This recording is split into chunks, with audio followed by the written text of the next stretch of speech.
Hey y'all, so today I want to take a minute and talk about Flipgrid. So, just the thought of teaching online and how to build a classroom community virtually seems like extremely hard, but I feel like Flipgrid can really help with that. So, I just want to take a minute and talk about what Flipgrid is. So, if you are into Snapchat or some type of social media, it's very similar, but it's really for education. So, the students will be making videos and uploading them. And they can add stickers and blur out their face and emojis and things like that and upload it for you and your class to watch. So, I'm going to show you a couple different ways to use Flipgrid. So I have a Flipgrid. I only used it once at the end of the school year last year, but you really should make one probably for each class period. So I'm going to make a new grid. So I'm just going to say math period 1.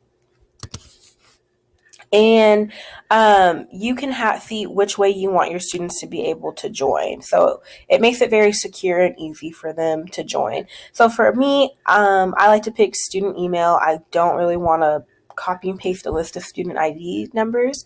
But there's a couple different reasons why you would want to use their student email. One, if the students actually have access to an email address, you can send them feedback and it will email them when you posted something for feedback for them. So for me, we use Microsoft for email, but we still have like G Suite for all the Google applications. So it's really weird. So for me, I really want my kids to sign in with their Microsoft email. So they're not teachers. You can add in your school's domain. So if there's maybe a few different domains that they can do, you can just type them all in. So I always forget what the domain is because I feel like there's so many for our district. So I just type in all the ones that I know, and one of them should be correct. So that should be good. And then it could also be another one for my students. I never remember. Uh, okay, so once you have your domains in, you click next. And great, my grid is ready. I can share it with Google Classroom if you use Google Classroom. Maybe you use Remind, Microsoft Teams, or if you have like a website, like maybe a Google site, you can embed it into the Google sites. So I'm just going to go ahead and go to my grid. So period 1, I'm going to edit this a little bit. So I want to make a nice little background. So you can personalize one if you want to make one with like a Bitmoji or something like that. I'm just going to change it to books, I guess. Make it more school-like. So they automatically upload a Flipgrid for you, and you can also change this, but it says welcome to Flipgrid. Tap the green plus button below and then record a short video and say hello and share a fun fact about yourself. So this is kind of one way you can use Flipgrid. At the beginning of the school year, if you're doing it virtually, you can have kids kind of sign in, show their face or not if they choose not to. But basically, you get to hear their voice and they're introducing themselves. You can change this to meet your needs a little bit. You just click the pencil button and you can maybe change this to introduce yourself. Okay. And maybe I won't say welcome to Flipgrid, but I'll say welcome to 6th grade math or whatever subject you're teaching. Okay. And then I'll say hello, share a fun fact about yourself, and make this even. What are you excited about for this year?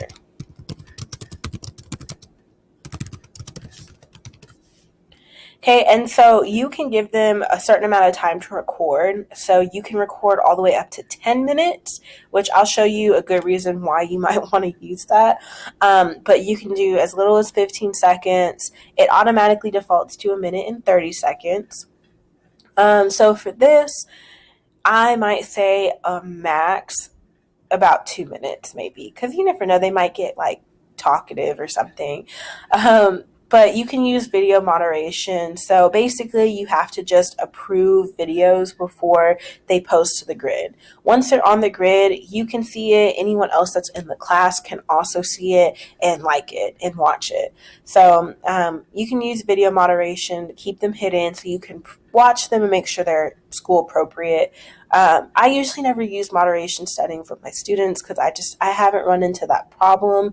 Again, I just like to set expectations beforehand and make sure they understand what is appropriate and what is not. And usually, for me, that does the trick. So, for me, video moderation is just a little bit more work, but you might want to use that if you have a certain group of kids, You can add a topic tip to help your students give them the best answers if you want. You can change the picture of the topic. You can add attachments for them to kind of help them out. You can make sure it's active. You can freeze it, basically turn it off so no one else can submit, or you can hide it, and you can basically set it up. So let's say I don't want this to go out today, maybe I want it to go out another day, and they have a week to answer. So for the first week of school, maybe August 24th to August 28th is when they can answer that and get credit.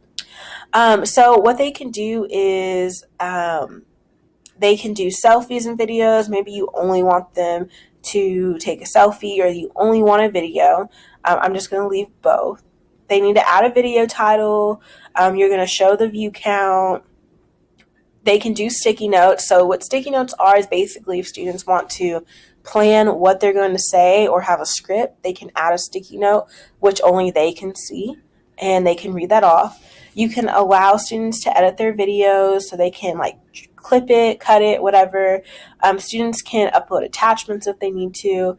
You can allow students to like other students' videos. So, that's kind of cool. So I'm going to leave that. Maybe you want students to be able to reply. So your assignment could be introduce yourself. What are you excited about this year?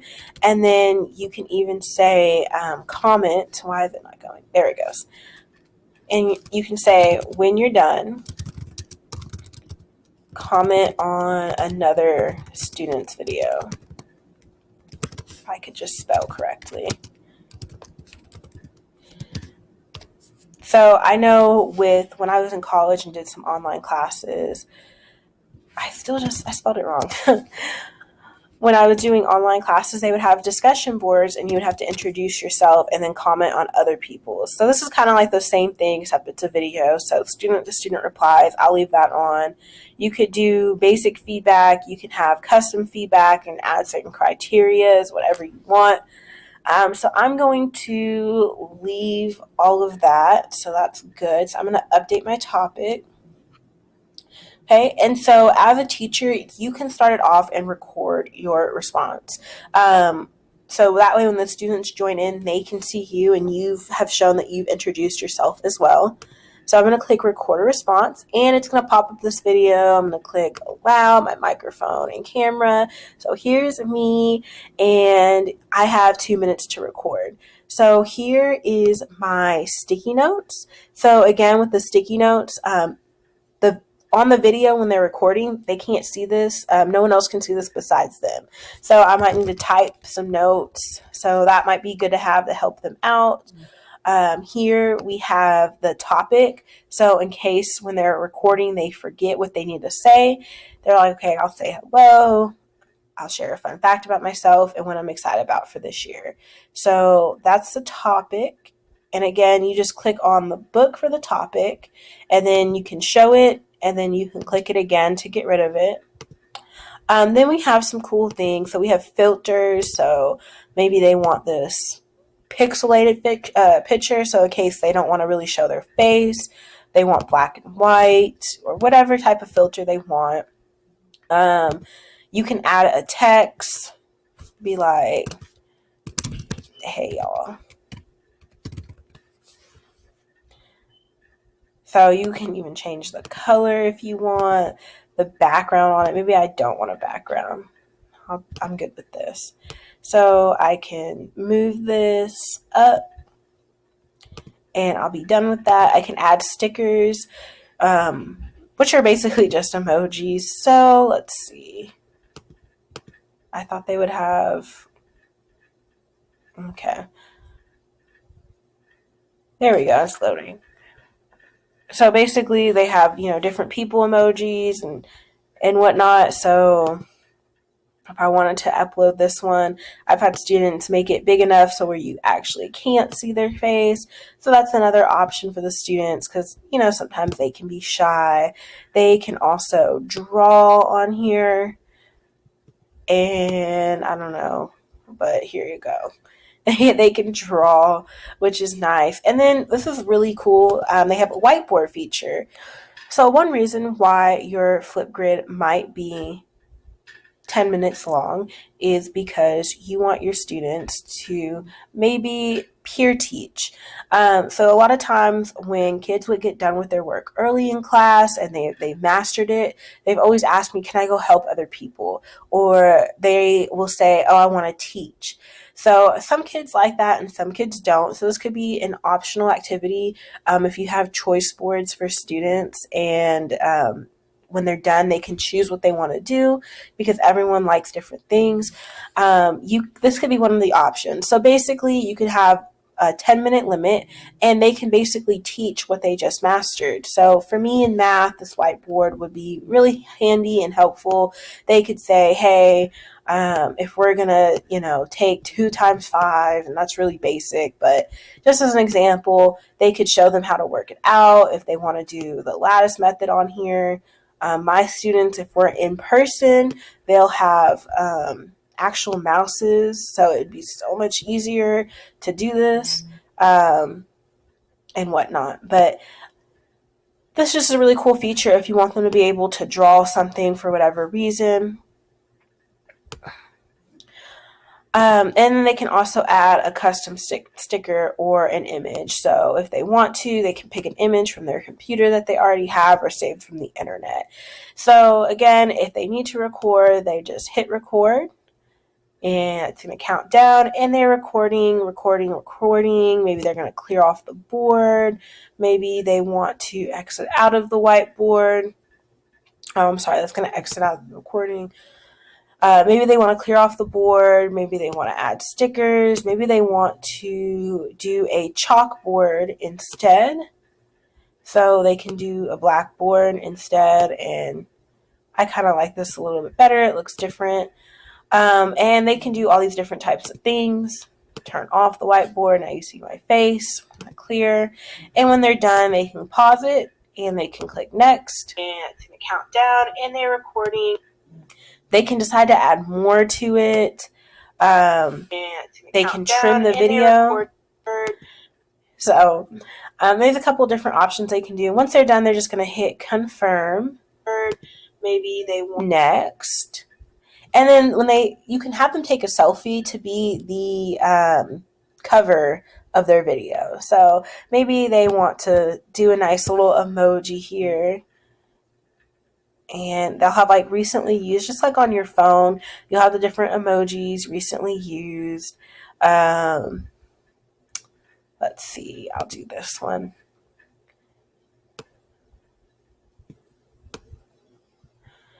And let's see, I can also add a text.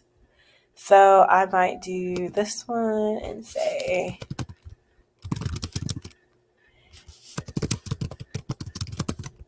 this is kind of, I wonder, there we go. And I want to move this, nope, I want to keep that there. I want to move this one down. So this is going to be kind of like the cover of what they can see. Apparently my head is really big. So this is what they'll get to see, and I'm going to take the selfie. And I'm going to click next. And it's preparing my video. I'm just going to leave it as my name. Or I guess I won't have my first name for the kids. But if you want to upload a link to something, so I do have like a 6th grade math website for the kids. So maybe I'll upload a link to there, and I can give it a nice little title and then submit video. My video is now visible. So you see here is my cover video. So it was like my little screenshot. So when I click it, maybe they want to. So when I click it, well, I guess it's not going to show it anymore, but you can click it, you can watch it. I can give feedback to my own videos, so I can give them points for ideas, points for performance. I can type in some feedback, and what you can do is you can copy a link to their feedback or just click email their feedback. So if they sign in and they're able to use like some type of email address with the school, that's perfect. You can click email feedback. So since I'm a teacher, I can see how many views it has. I can personally like it. Other kids can like it. I can even reply. And I guess reply is another video. Or I can just write text on it and just say, welcome, glad to have you. Welcome, glad you're here. Because I'm definitely not about to record videos for everyone each and every time. And maybe I will put this on a blackboard and make it really quick.